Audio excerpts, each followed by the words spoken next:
UK और Canada से भोपाल लौटे 2 व्यक्ति कोरोना पॉजिटिव। आइसोलेशन में रखे गए दोनों व्यक्तियों की उम्र 40 के आसपास। जीनोम सीक्वेंस के लिए भेजे गए सैंपल।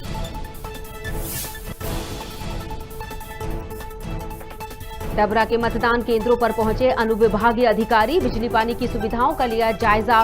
व्यवस्थाओं को दुरुस्त करने के दिए निर्देश।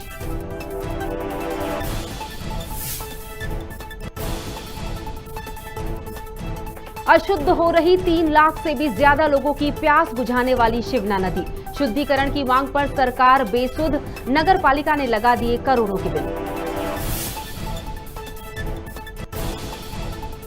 महाविद्यालय बिजुरी के छात्र छात्राओं का विरोध प्रदर्शन। अपनी मांगों को लेकर कॉलेज में की तालाबंदी। विद्यार्थियों को मनाते दिखे प्राचार्य।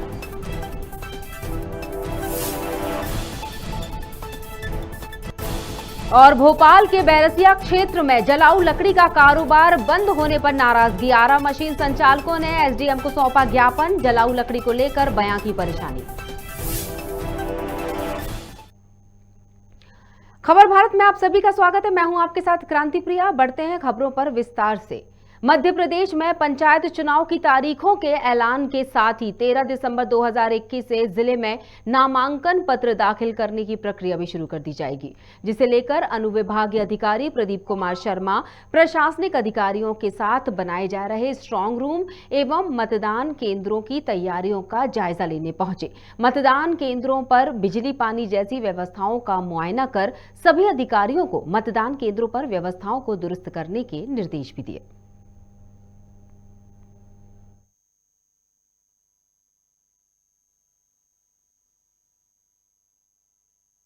13 तारीख से नॉमिनेशन की प्रक्रिया प्रारंभ है और तो हम लोग द्वारा स्ट्रांग रूम का निरीक्षण किया गया। स्ट्रांग रूम में कार्य करने के निर्देश दिए गए हैं। इसी प्रकार जहां हम कार्य करेंगे उस रूम में भी साफ सफाई और सुधार के आदेश दिए गए हैं। सर, वहाँ की पंचायत स्तर पर किस तरीके की तैयारी है? पंचायत स्तर पर तो अभी तो मतदान, सबसे पहला तो ये है कि मतदान केंद्रों का ये भौतिक सत्यापन करके मतदान केंद्रों में आधारभूत सुविधाएं उपलब्ध कराई जाएंगी, जैसे बिजली, पानी, शौचालय, ये सुनिश्चित होगा। और उसके अलावा फिर स्थानीय स्तर पर किस प्रकार से पूरा प्रक्रिया होगी, नॉमिनेशन की प्रक्रिया होगी, तो उन स्थलों पर सुविधाएं उपलब्ध कराना, फिर नॉमिनेशन लिया जाना, इसके अलावा शिकायत कक्ष बनाना, अनुमति कक्ष बनाना, ये सब प्रक्रियाएं धीरे धीरे।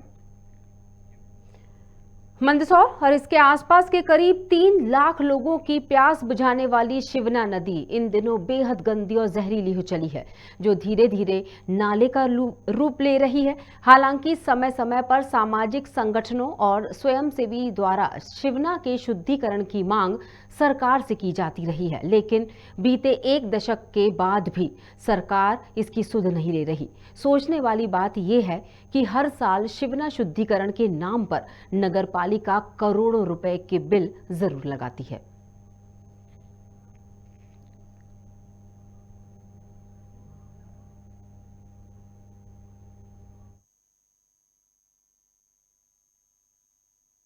नहीं, शिवना जो है वो बारिश के दिनों में तो मतलब उसमें जो पानी बहता है उसके कारण कोई परेशानी नहीं होती है, प्रवाह जब तक रहता है। जब प्रवाह पानी का रुक जाता है तो निश्चित रूप से थोड़ा सा उसमें सिल्ट और अन्य तरह की जो है वो आती हैं।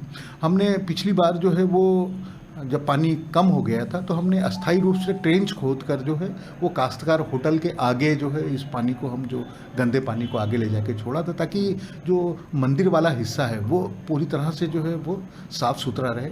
जहाँ तक इसके स्थायी समाधान का प्रश्न है तो इफ्को जो है पर्यावरण संस्थान जो भोपाल है, उसने एक दीर्घकालिक एक प्रोजेक्ट तैयार किया 99 करोड़ 60 लाख के करीब, और वो जो है स्वीकृति की प्रत्याशा में दिल्ली गया हुआ है। जैसे ही वो स्वीकृत होता है तो इस समस्या का स्थायी निराकरण हो पाएगा।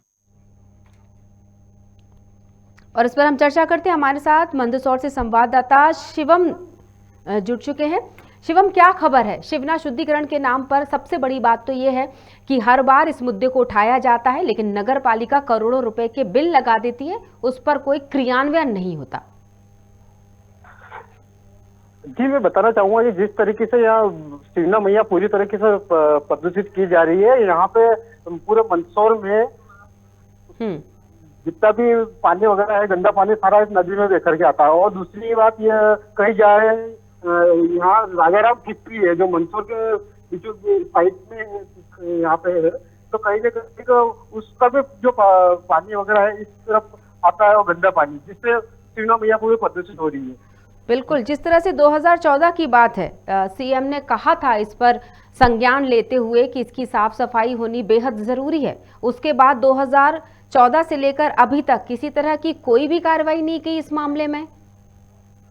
जी, इसके जो सत्येंद्र जी, गायत्री परिवार के सत्येंद्र जी है, ये लगातार 15 से 20 सालों से लगातार प्रयास कर रहे हैं इसको साफ सफाई शुद्धिकरण को लेकर के। काफी इन्होंने किया है, उसके बावजूद भी अभी तक किसी प्रकार का कोई सरकार ये नहीं कर रही है, अपने ध्यान नहीं दे रही है नगर पालिका। बिल्कुल शिवम, पीने के पानी की सप्लाई इसी नदी से होती है, एकमात्र ये स्रोत है। जी, ये पीने के पानी यहाँ पे दरअसल श्रद्धालु वगैरह आते हैं, वो यहाँ पे नहाने का भी एक काफी स्थल है। पशुपतिनाथ मंदिर की शिवना नदी है जहाँ पे श्रद्धालु वगैरह आते हैं। नहाने भी अगर आए तो यहाँ पे कहीं ना कहीं एक बड़ी बीमारी का शिकार होते हैं, जो बीमारियां वगैरह अगर देखी जाए तो यहाँ पे जो जिस तरीके से पूरा मंदसौर शहर का पानी बहकर के शिवना मैया में प्रदूषित होता है, तो एक नदी को भी पूरी तरीके से खराब किया जा रहा है। जी बिल्कुल, और ये बात भी हमने सुनी, अभी हमने अपने दर्शकों को भी सुनवाया था। सीएमओ प्रेम कुमार ने जो बातें कही, जब सीएमओ के संज्ञान में है पूरा मामला और कई सालों से लगातार इसकी जद्दोजहद की जा रही है कि ये जो मामला है जल्दी ही इस पर जल्दी ही कार्रवाई करने की जरूरत है। जी जरूर, इस पर जरूरत है कि कहीं ना कहीं तो इनकी बड़ी लापरवाही देखने को आ रही है। नगर पालिका तो लाखों करोड़ों का बजट आता है हर साल, तो उसको अनदेखा कर करके कहीं ना कहीं एक बड़ी ये देखी जा रही है। जी बिल्कुल, एक सवाल महत्वपूर्ण शिवम आपसे करना चाहूंगी। हम चाहेंगे कि खबर भारत इस बात तक भी पहुंचे कि इस दूषित पानी से किस तरह की बीमारियां पनप रही हैं। जी जरूर, यहाँ पे बीमारी कहीं ना कहीं एक बड़ी भयंकर रूप ले रही है। जहाँ बात की जा रही है जैसे कि कोरोना जैसी बीमारी से तो जैसे निपट रहे, मलेरिया जैसी बीमारियां भी यहाँ से उत्पन्न हो रही है। तो एक भगवान पशुपतिनाथ मंदिर के निकट शिवना मैया नदी है जहाँ पर काफी अच्छी नदी जाती है शिवना मैया। तो इस तरह का पूरा मंदसौर शहर का पानी आता है यहाँ पर, तो पूरे को प्रदूषित कर रहे हैं। जी बिल्कुल, आपने कुछ और भी जांच पड़ताल की है, मैं चाहूंगी दर्शकों को हम उसे सुनवाते हैं। फिलहाल के लिए शुभम आपका मैं यही धन्यवाद करना चाहूंगी। हम इस वक्त खड़े भगवान पशुपतिनाथ मंदिर के बाहर, जहां नदियों के जैसे ही बाहर का साइड खड़े हैं। यहाँ पे इतना गंदगी का इतना अंबार है। यहाँ पे हमारे साथ मौजूद है सत्येंद्र जी, हम इनसे भी चर्चा करेंगे किस तरीके से यहाँ पे गंदगी का अंबार लगा हुआ है और ये क्या कहेंगे। जी, भगवान पशुपतिनाथ की नगरी मंदसौर विश्वविख्यात प्रतिमा है और ये मध्य प्रदेश का मंदसौर शहर, जो कि आज के समय में पहचान जो बने ये इसकी भगवान पशुपतिनाथ के कारण है। लेकिन इसका जो मुख्य उद्गम स्थान है वो शिवना माँ है। जिस नदी पर आप खड़े हैं ये विश्वविख्यात नदी है और इस नदी को नाले में तब्दील कर दिया गया और इसके लिए हम लंबे समय से 20 वर्षों की लड़ाई सतत लड़ते रहे। जिस प्रकार से अटल जी ने सपना देखा था कि गांव-गांव को सड़क से जोड़ने का, इसी प्रकार मोदी जी ने भी स्वच्छता अभियान चलाया है।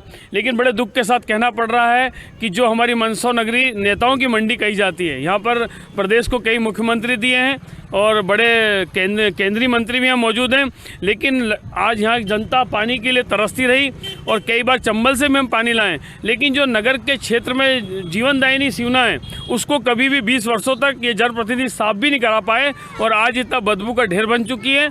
और मंदसौर में हॉट पॉइंट भी है, यहाँ बीमारियों का कारण भी इस नदी में मच्छर जो पल रहे हैं। और आप देखने में आ रहा है कि यदि ये समय रहते नहीं जागे तो आने वाला समय इस पानी की जो लड़ाई के लिए लड़ा जाएगा वो भी देखने योग्य रहेगा। लेकिन आज की तारीख में करोड़ों रुपए का बजट आता है, वो बजट जाता कहाँ है इसकी जानकारी जनता को नहीं रह पाती। खबर भारत के लिए शुभम चौहान, मंदसौर। जिले में शासकीय महाविद्यालय बिजुरी के छात्र छात्राओं ने अपनी मांगों को लेकर मंगलवार को कॉलेज पर तालाबंदी करते हुए विरोध प्रदर्शन किया। बता दें कि शासकीय महाविद्यालय बिजुरी के विद्यार्थियों की मांग है कि ना तो महाविद्यालय में विषयवार शिक्षक पदस्थ हैं और ना ही लाइब्रेरी में किताबें। उनका आरोप है कि कॉलेज में एनसीसी और खेल गतिविधियां भी बंद हैं, साफ सफाई जैसी सुविधा भी नहीं है। तो वहीं महाविद्यालय में प्राचार्य सुनील भोसले नाराज छात्र छात्राओं को मनाते हुए दिखाई दिए। मांगे पूरी करो। बिजली हो, शिक्षक नहीं तो कॉलेज नहीं, शिक्षक नहीं तो कॉलेज नहीं, हमारी मांगे पूरी करो। PG course.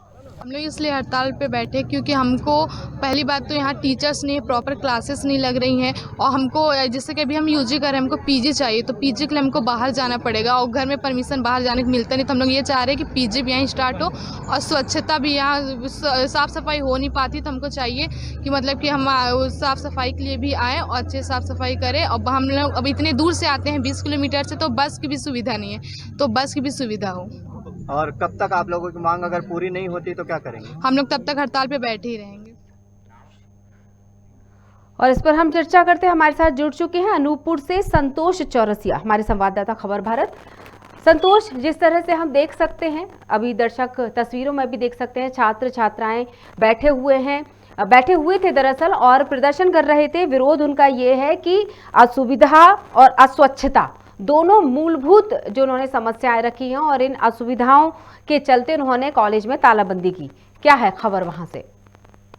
ये अनूपपुर जिले के बिजुरी का मामला, महाविद्यालय का मामला है, जहां पर शासकीय बिजुरी के छात्र छात्राओं द्वारा मतलब ये मांग की गई है कि यहाँ पे महाविद्यालय में विषयवार शिक्षक पदस्थ हैं और ना ही लाइब्रेरी में किताबें हैं, न छात्र छात्राओं का आरोप है कि कॉलेज में एनसीसी और खेल गतिविधियां भी बंद हैं।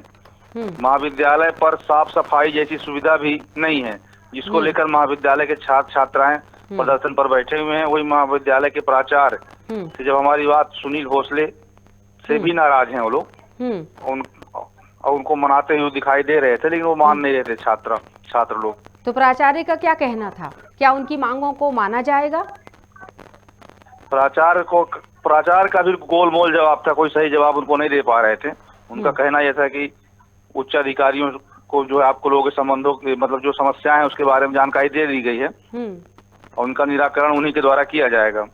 बिल्कुल। और यहाँ पर सबसे मजे की बात यह है कि जो छात्र संगठन है, कोई भी छात्र संगठन जो है यहाँ पर इनकी समस्याओं को सुनने के लिए ना तो कोई आया, ना तो कोई जिम्मेदार अधिकारी अभी तक आया है। छात्र छात्राओं की क्या प्रतिक्रिया रही जब आप वहां पहुंचे? छात्र छात्राओं का कहना कि हमारी मांग को जब तक नहीं माना जाएगा तब तक हम इसी तरह से प्रदर्शन करते रहेंगे। ये समस्या नई नजर नहीं आती, जिस तरह से समस्या जब बहुत बड़ी हो जाती है तब जाकर विरोध प्रदर्शन जैसा कदम उठाया जाता है। तो कितने सालों से परेशान है विद्यार्थी? ये जब से ये विद्यालय खुला हुआ है, क्योंकि एक कॉलोनी क्षेत्र है और आदिवासी क्षेत्र होने की वजह से विद्यालय तो खुल गया, लेकिन सुविधाओं के नाम पर यहाँ पर कुछ भी नहीं है, ना के बराबर है। बिल्कुल, मैं चाहूंगी दर्शकों को जरूर बताया जाए कि कितने लंबे समय से, सालों की अगर गिनती की जाए जब से महाविद्यालय खुला है, आपका कहना है तब से ये समस्याएं लगातार बनी हुई हैं। ये भारतीय जनता पार्टी की जब सरकार थी, लगभग ये 6 से 7 वर्ष पहले हो गए। मुख्यमंत्री शिवराज सिंह चौहान स्वयं आए थे उसका उद्घाटन करने के लिए और वहाँ पर जो है बड़ी बड़ी घोषणाएं की गई और छात्र बीच बीच में मांग भी करते रहे, लेकिन उनकी समस्याओं को गंभीरता से लिया नहीं गया है। जी। और इसके पीछे का कारण क्या होता है, क्या हो सकता है, आप क्या मानते हैं? इसके विषय का कारण ये है कि जो क्योंकि आदिवासी एरिया है और इसका जो है जो मतलब इस ओर ध्यान नहीं दिया, ना जनप्रतिनिधि ध्यान दे रहे हैं, ना तो कोई ध्यान दे रहा। नेता आते हैं केवल भाषण देते हैं, ये हो जाएगा वो हो जाएगा, और होता कुछ नहीं है। जमीनी स्तर पर कुछ नहीं होता, जबकि स्वयं मुख्यमंत्री कई बार इस संबंध में जो है बोल चुके हैं सारी सुविधाएं उपलब्ध कराई जाएंगी, लेकिन धरातल पर सुविधाएं कुछ भी उपलब्ध नहीं हो पा रही हैं। बिल्कुल, यानी देखा जाए तो ढाक के 3 पात। चलिए, बहुत बहुत शुक्रिया संतोष हमसे जुड़ने के लिए। जी।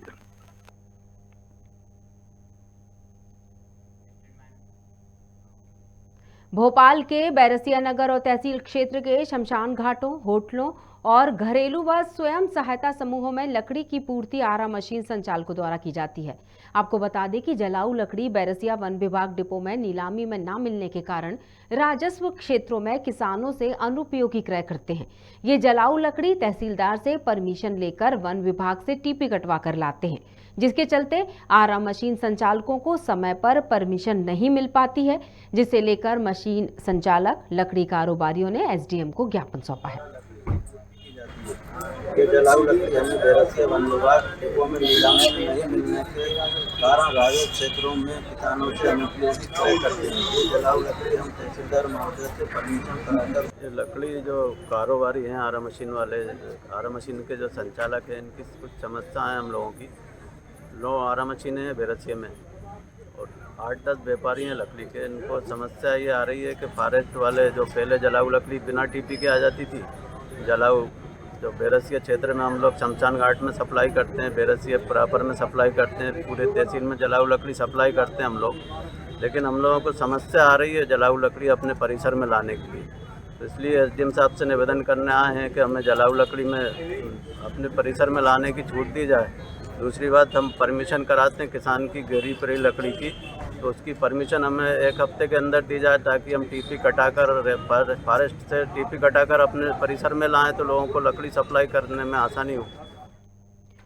जल संसाधन, मछुआ कल्याण एवं मत्स्य विकास विभाग के मंत्री तुलसी सिलावट ने समीक्षा बैठक की, जिसमें निर्देश दिए गए कि प्रदेश में मछुआरों की आर्थिक उन्नति, जनजाति भाइयों को विशेष अधिकार और मछली उत्पादन बढ़ाने के लिए मछुआ संशोधन नीति बनाने को लेकर ड्राफ्ट बनाया जाए, जिसके लिए पड़ोसी राज्य की मछुआ नीति का भी अध्ययन किया जाए। उनके हितकारी बिंदुओं को ड्राफ्ट में लेने के साथ ही विशेषज्ञ व्यक्तियों की सलाह भी ली जाए।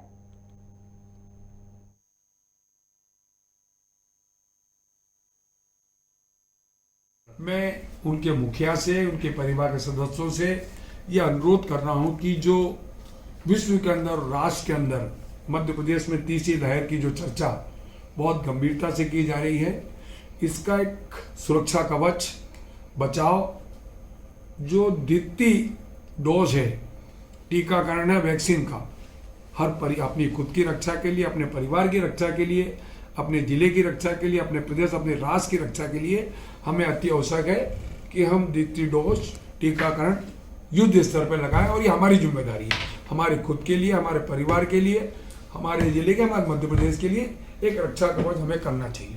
ये मेरा आप सभी से सतना में पेंशनर एसोसिएशन ने सैकड़ों पेंशनर्स के साथ कलेक्ट्रेट पहुंचकर मुख्यमंत्री के नाम ज्ञापन सौंपा है। एसडीएम को अपनी 9 सूत्री मांगों को लेकर ये ज्ञापन सौंपा गया, जिसमें राज्य सरकार द्वारा केंद्रीय कर्मचारियों की तरह सामान, लंबित एरियर का जल्द से जल्द भुगतान किया जाना और आयुष्मान योजना में जोड़कर लाभ दिए जाने की मांग की गई है। संगठन द्वारा कई बार ये ज्ञापन दिया गया, लेकिन किसी ने इस ओर ध्यान नहीं दिया। अब मांग पूरी न होने पर आंदोलन की चेतावनी दी गई है।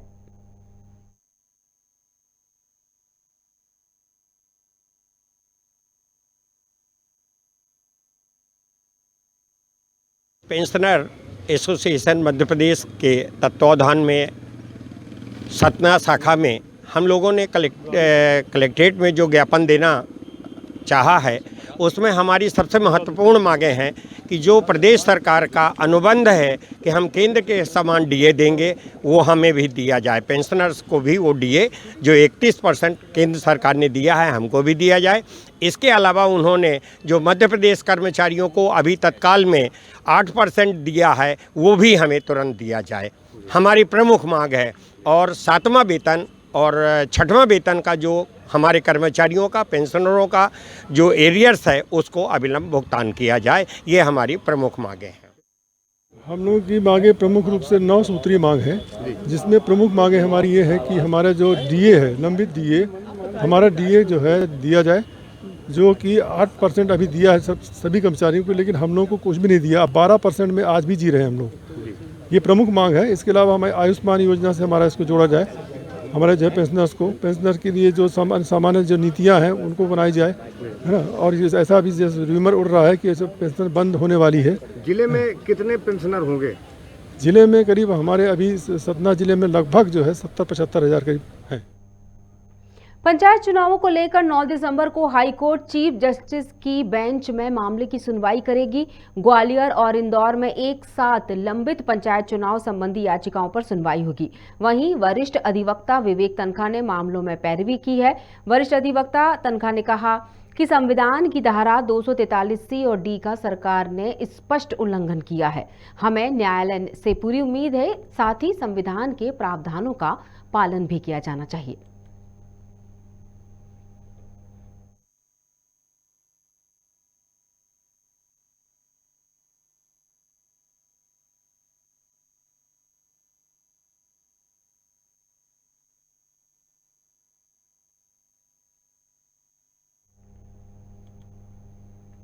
मध्य प्रदेश के रतलाम में एक खुशगवार दृश्य देखने को मिला। जी हां, दुल्हन घोड़ी पर बैठकर दूल्हे के घर बारात लेकर पहुंची।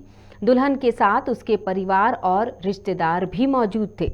दरअसल श्रीमाली समाज में एक अनूठी ही परंपरा है, जहां दुल्हन शादी के एक दिन पहले दूल्हे के घर घोड़ी पर बैठकर दूल्हे को शादी के लिए आमंत्रित करती है, जिसके बाद इसी घोड़ी पर बैठकर दूल्हा बारात लेकर उसके घर पहुंचता है।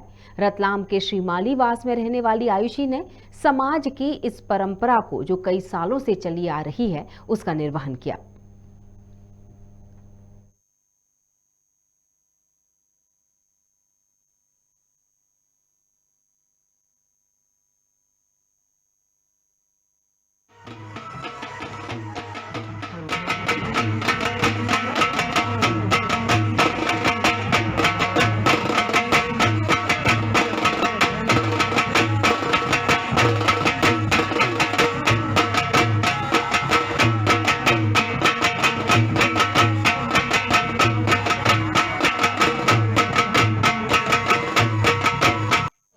यहाँ पे श्रीमाली ब्राह्मण समाज में रिवाज है कि दुल्हन जिस घोड़ी पे दूल्हे को इनवाइट पूरी बारात के साथ इनवाइट करने जाती है, उसी घोड़ी पे दूल्हा बैठ के बारात लेके आता है। तो ये हमारे समाज की परंपरा है जो काफ़ी समय से चली आ रही है, बट अभी वो परंपरा काफ़ी बंद हो चुकी है। सब अपने संस्कार रीति रिवाज भूल चुके हैं। तो मैंने सोचा कि क्यों ना उस संस्कार रीति रिवाज और हमारे कल्चर को वापस लाया जाए। काल से परंपरा चली आ रही थी, श्री कृष्ण युग से चली आ रही थी। भगवान श्री कृष्ण रुक्मणी को घोड़ी के ऊपर लेके आए थे, उसी परंपरा को हमारे पूर्वज निभाते आ रहे थे। लेकिन धीरे धीरे पश्चिम संस्कृति की ओर जब बढ़ते जा रहे हैं, अपने संस्कार भूलते जा रहे हैं, उसी को ध्यान में रखकर इस परंपरा को जीवित करने के हिसाब से हमने श्रीमाली ब्राह्मण समाज का ये परंपरा को आगे बढ़ाने की नई पहल की है। हमारी बिटिया ने भी इसके लिए हमें सहमति दी और इस परंपरा को आगे और भी ब्राह्मण समाज निभाए, क्योंकि अक्सर देखा जाता है कि दुल्हन घोड़ी पे नहीं बैठती है, दूल्हा ही बैठ के आता है। खबर शिवपुरी जिले के ठकुरपुरा की है, जहां आदिवासी सुंदर के 6 साल के बेटे और बहनोई का अपहरण किया गया। अपहरण करने वाले 8 से 10 लोग बताए जा रहे हैं। जानकारी के मुताबिक अपहरण करने वाला दरअसल बंधुआ मजदूरी कराने वाले का छोटा भाई है, जिसकी सूचना सहरिया क्रांति ने एसपी को दी है। पुलिस ने अपहरण और SC/ST एक्ट के तहत मामला दर्ज कर लिया है।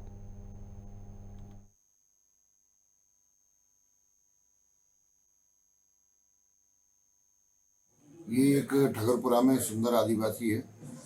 वो पहले 10-15 साल से कुलियत में किसी दीना पंडित के यहाँ पे काम करता था। तो उसका कहना ये था कि मेरे को मैं बंधुआ मजदूर बना के रखा था 10-15 साल से, और उसके बाद फिर कुछ पैसा नहीं दिया या फिर मैं अपने काम से यहाँ ठकुरपुरा वापस आ गया था। तो कल उनके आदमी दीपा और सूरज, ये 2-3 लोग 5-6 लोगों के साथ में बोलेरो गाड़ी से आए और उसके बहनों सूरज को और उसके लड़के अनिल को, जो करीब 8-10 साल का बता रहे हैं, उसको पकड़ कर ले गए और ये कह रहे हैं कि जब तक तुम लोग काम पे नहीं लौटोगे हम इनको नहीं छोड़ेंगे। हमने उसमें अपहरण का और SC/ST एक्ट का प्रकरण दर्ज करके कार्रवाई की। मैं संजय भाई साहब आपके पास आया 15 साल से नौकरी कर रहा था, बंधुआ मजदूर बना लिया था मुझे, मेरे बच्चों को। किसने? दीना पंडित ने और पप्पू पंडित, दो ही भाइयों ने। किस गांव में? कुलैत गांव में। ये कहाँ पे पड़ता है कुलैत? जी ग्वालियर के पास में पड़ता है। अच्छा। झील के सामने है। मेरा बच्चा, मेरी बीवी, मेरी लड़की पूरे खेतों में काम करते थे, गोबर डालते थे, चारा लाते थे। कितने साल पहले से? 15 साल हो गए मुझे। तो क्या तय किया था तुमसे? मुझसे बोले तो 60,000 की साल देंगे और जहाँ रहे 2 बीघा जमीन देंगे, कुछ नहीं दिया। और मैं थोड़ी बहुत खेत ना मेरा जुगाड़ कर लेता था, बटाई मटाई, और ऐसा तैसा मैं परेशान हुआ। तो ये बच्चन ने लेकर जंगल में भगो। और कब भगा तू जंगल में? कितने साल काम किया तूने वहाँ? मैंने 15 साल काम किया भाई। पूरे परिवार ने? पूरे परिवार ने। कितने सदस्य थे? कौन कौन? 5, दीपू, कल्लो, मेरी मोड़ी, और मेरी बीवी, और मेरे 2 बच्चे और मैं। प्रदेश के मुख्यमंत्री ग्राम पंचायतों के विकास के लिए काफी योजनाएं निकाल रहे हैं। वहीं श्योपुर जिले की ग्राम पंचायत फिरोजपुरा में बड़ी गड़बड़ी सामने आई है। ग्राम पंचायत सचिव पर सरपंच के बिना हस्ताक्षर कराए 15 लाख की राशि के गबन का आरोप लगा है। मामले पर सचिव ने ग्रामीणों से बड़ी ही बदतमीजी और गाली गलौज के साथ बातचीत भी की। नल जल योजना के लिए ग्रामीणों से ही एस्टीमेट बनवाने को कहा जा रहा है, जिससे ग्रामवासियों में काफी आक्रोश है। समस्या ये है कि बिना शान पैसा निकल गया। अच्छा, 7 महीना हो गया, 7 महीना से मैं शान नहीं कर रहा उसका कागजन पे 7 बिना शान पैसा निकल गया। किसने निकाले? पूर्ण ने। ये कौन है? सेक्रेटरी। अच्छा, कितने रुपए निकाले? 15 लाख। जिसकी आपको जानकारी नहीं है? कोई जानकारी नहीं। साइन भी नहीं कराते आप? साइन भी नहीं किया। क्या चाहते हो शासन से? शासन से कहता साहब हमारा 15 लाख रुपया मैं कहाँ से दूंगा? गरीब आदमी, अनपढ़ आदमी हूँ। पीढ़िया लेता होता जब भी फिर देख लेता अनपढ़ आदमी। कि आपने अभी बताया मुझे, ये मेरे संज्ञान में अभी आज के दैनिक न्यूज़पेपर से भी आई है, जिसमें बताया गया कि 15 लाख रुपए का इस प्रकार से सचिव ने आहरण कर लिया है। तो अभी चूँकि संज्ञान में आई गया है और आपके द्वारा भी मेरे को विस्तृत रूप से अभी बताया है, तो मैं इसकी जांच कराता हूँ और नियमानुसार पर कार्रवाई की जाएगी। अशोकनगर में खाद के संकट को लेकर नेताओं की अलग अलग बयानबाजी चल रही है। केंद्रीय मंत्री ज्योतिरादित्य सिंधिया ने आम सभा के दौरान खाद संकट को लेकर कहा कि खाद की कमी होने से तत्काल खाद का रैक भिजवाया गया। वहीं सांसद डॉक्टर केपी यादव ने खाद की कमी को पूरा करने का मुद्दा लोकसभा में उठाया। इसके साथ पूर्व मंत्री जयवर्धन सिंह ने भी खाद के मसले को लेकर भाजपा पर प्रहार करते हुए कहा कि खाद की कमी है ही नहीं, बल्कि जानबूझकर ये खाद का संकट पैदा किया गया है। उसी समय मैंने खाद्य मंत्री मनसुख मंडाविया जी को फोन किया और एक दिन के अंदर डीएपी का रेट रेलवे के द्वारा अशोकनगर के लिए अलग, मुंगावली के लिए अलग, शिवपुरी के लिए अलग और गुना के लिए अलग हमने भिजवाया। और ये इसलिए संभव हो पाया क्योंकि वर्षा ऋतु जल्दी आ गई थी। तो एक साथ बोनी की होड़ लग गई थी किसानों की, और आपकी होड़ अगर बोनी की लगी तो ये डबल इंजन की सरकार तैयार है खाद की होड़ लाने के लिए मेरे किसानों के लिए, मेरे भाई और बहनों। मेरे लोकसभा क्षेत्र गुना, शिवपुरी, अशोकनगर जिलों में एक ही समय में खाद की अधिक मांग से कृषकों को असुविधा का सामना करना पड़ रहा है। खाद वितरण की समस्या मेरे लोकसभा क्षेत्र के साथ साथ संपूर्ण मध्य प्रदेश में ही बनी हुई है। मेरा क्षेत्र कृषि प्रधान है और गेहूं की पैदावार के लिए प्रसिद्ध है। डीएपी खाद की फसल बुआई के समय कमी हुई थी, जबकि बुआई के बाद वर्तमान में यूरिया की आवश्यकता अधिक है। और अब जब किसान लाइन में खड़ा हुआ है, उनको आज खाद नहीं मिल पा रहा है। भाजपा के दलाल हर जगह बैठे हैं, जहां भी वितरण हो रहा है पहले जाओ भाजपा के दलाल के पास, उसके साथ सौदा करो तो ही खाद मिल पाएगा। और इसी के साथ बुलेटिन में फिलहाल इतना ही। जाने से पहले एक बार फिर से खबर भारत की तरफ से आपसे अपील करते हैं कि अब संक्रमण तेजी से ना फैले, इसके लिए सतर्क हो जाइए, कमर कस लीजिए, मास्क लगा के रखिए, 2 गज की दूरी बनाकर रखिए। नमस्कार।